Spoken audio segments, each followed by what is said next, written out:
Okay, so Stephen, let's move on to some of that talk about institutions. Now, obviously, that tends to lead you back to the BBC and Channel 4.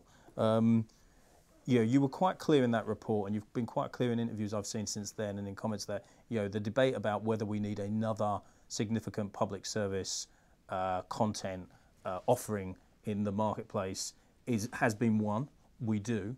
I'm still not quite sure whether we now know what it looks like. Is it the case then that the Channel 4 becomes the core of that, and the BBC Worldwide deal is to supplement Channel 4 in some respects to make sure it can deliver that? But that's it. Is that because it seems some confusion about what this other PSB offering still is in the place?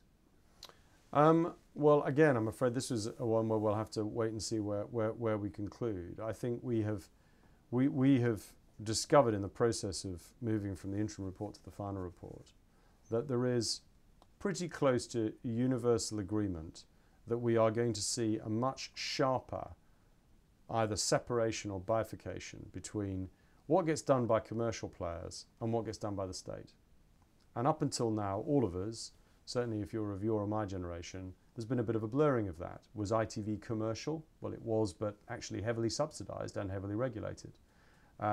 Was Channel 4 commercial? Well, sort of, but actually also heavily subsidised and state-owned, and so on and so forth. We're now getting to a point where I think it's very, very clear, partly because of all the changes going on, that there's going to be the commercial market, and then there's going to be the public interventions, if you're talking about broadcasting. And there are, well, I was going to say there are only 2 public interventions. There are, in fact, more than 2, because there's S4C in Wales. But on a national basis, there is the BBC and Channel 4. There is, however, also another question about the other providers of public service content, who are not broadcasters, but who are providers of public service content. Yeah, completely, yeah. And some again seem to be some of those. Well, there's a question. Some of those are ones that we recognise. Arguably, other broadcasters or museums, art galleries, that kind of thing. Absolutely right. Which again, and maybe I missed it, but seemed to be missing a little bit from the conversation about this in Digital Britain 1. Yeah, I think that would be fair. I think that would be an example of where we were more focused on solving the problem at hand than looking at the potential opportunity upside, and hopefully we'll rebalance that a bit.